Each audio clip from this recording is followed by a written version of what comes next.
Hi friends, welcome to RJ vlogs. இன்றைக்கி என்ன recipe பார்க்க போகிறோன்னா உப்புமா தான். ரவை உப்புமா எப்படி செய்கிறதுன்னு பார்க்கலாம். ரவை உப்புமாலாம் வீடியோவான்னு கேட்டு நினச்சிக்காதீங்க. நான் இது வந்து கொஞ்சம் டிஃப்ரெண்ட்டாக செய்வேன். எப்படி செய்கிறேன்னு பாருங்கள். வீடியோ ஸ்கிப் பண்ணாமல் ஃபுல்லாக பாருங்கள்.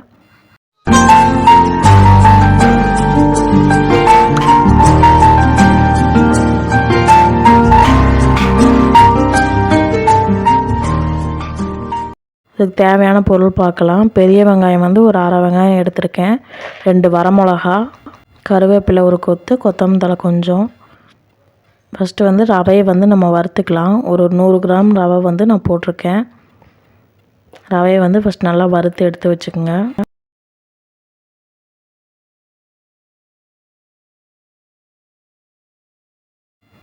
ரவையை வறுக்காமலாம் செஞ்சிங்கன்னா நல்லாவே இருக்காது. அது ஒரு மாதிரி களியாட்டாயிரும்.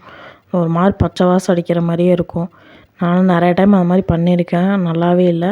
இந்த டைம் நான் வந்து வறுத்து செஞ்சுருக்கேன். நல்லா டேஸ்ட்டாக இருந்துச்சு, சூப்பராக இருந்துச்சு. நீங்களும் எப்போவுமே ரவையை வறுத்து செய்யுங்க.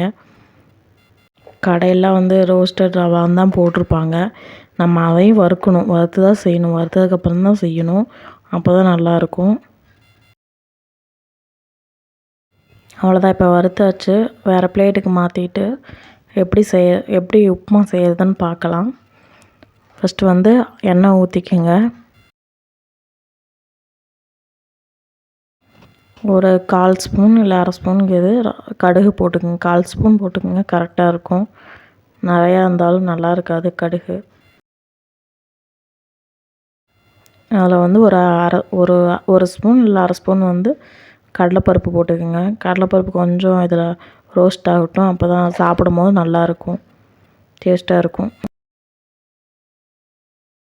நல்லா இந்த மாதிரி ப்ரௌன் கலரில் ஆனதுக்கப்புறம் வெங்காயம், வரமிளகா, கொத்தமல்லி, கருவேப்பிலை இதெல்லாம் போட்டுக்குங்க. போட்டு நல்லா ஃபுல்லாக மிக்ஸ் பண்ணிக்கோங்க. வெங்காயம் நல்லா ப்ரௌன் ஆகணும், அந்தளவுக்கு மிக்ஸ் பண்ணிக்கோங்க. ஃப்ரெண்ட்ஸ், வீடியோலாம் ஸ்கிப் பண்ணாமல் ஃபுல்லாக பாருங்கள். அப்போ தான் எப்படி செய்கிறங்கிறது தெரியும். ஃப்ரெண்ட்ஸ், ஃபேமிலி எல்லாத்துக்கும் ஷேர் பண்ணுங்கள். வீடியோலாம் எப்படி இருக்குன்னு சொல்லுங்கள். ஆர்ஜே விலாக்ஸை சப்ஸ்கிரைப் பண்ணி ஆள் கொடுத்து வச்சுக்கோங்க. அப்போ தான் நான் போடுற வீடியோஸ்லாம் உங்களுக்கு மிஸ் ஆகாமல் வரும். சப்ஸ்கிரைப் பண்ணாமல் நிறைய பேர் வீடியோ பார்த்துட்ருக்கீங்க.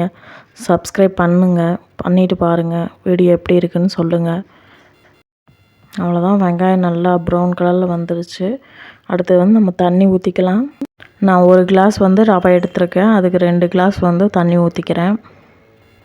உப்புமா செஞ்சோம்னா 1க்கு 2 அந்த மாதிரி தண்ணி ஊற்றிக்கோங்க. அப்போ தான் கரெக்டாக இருக்கும். ஒருவேளை ரவையிலே நம்ம கேசரிலாம் செய்கிற மாதிரி இருந்தால் 1க்கு 3 தண்ணி ஊற்றுங்க.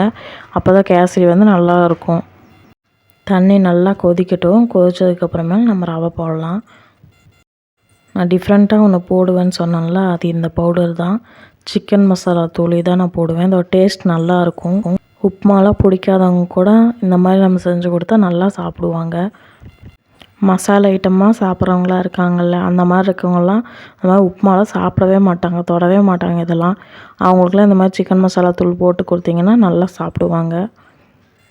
உப்பு வந்து நான் ஒரு 1/4 ஸ்பூன் மட்டும் போட்டுக்கிறேன். அதோட கொஞ்சம் லைட்டாக அதிகமாக போட்டிருக்கேன். கரெக்டாக இருந்துச்சு. போட்டு எல்லாமே நல்லா ஃபுல்லாக மிக்ஸ் பண்ணிக்கோங்க.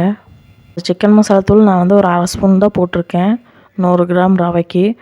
எனக்கு இந்த அளவுக்கே போதுமாக தான் இருந்துச்சு. உங்களுக்கு இல்லை இன்னும் டேஸ்ட் வேணும் அப்படின்னா இன்னும் ஒரு 1/4 ஸ்பூன் சேர்த்தி கூட போட்டுக்கோங்க. நல்லா தான் இருக்கும்.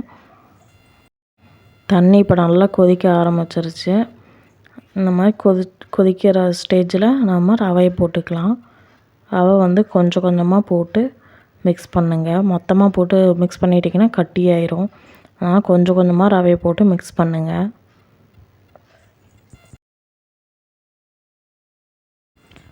அவ்வளோதாங்க, எல்லா ரவையும் போட்டாச்சு. நல்லா மிக்ஸ் பண்ணி அந்த தண்ணி நல்லா சுண்டி வந்துடும்.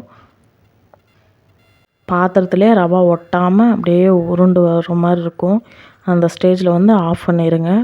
அப்போ தான் ரவை வந்து கரெக்டாக வந்திருக்கும். அவ்வளோதாங்க, என்னோடய சீக்ரெட் பவுடர் வெள்ளை ரவை உப்புமா எப்படி இருக்குதுன்னு சமைச்சு சாப்பிட்டு பார்த்துட்டு சொல்லுங்கள். மறக்காமல் ஆர்ஜே விலாக்ஸை சப்ஸ்கிரைப் பண்ணி ஆள் கொடுத்து வச்சுக்கோங்க. அப்போ தான் நான் போடுற வீடியோஸ்லாம் உங்களுக்கு எல்லாம் மிஸ் ஆகாமல் வரும்.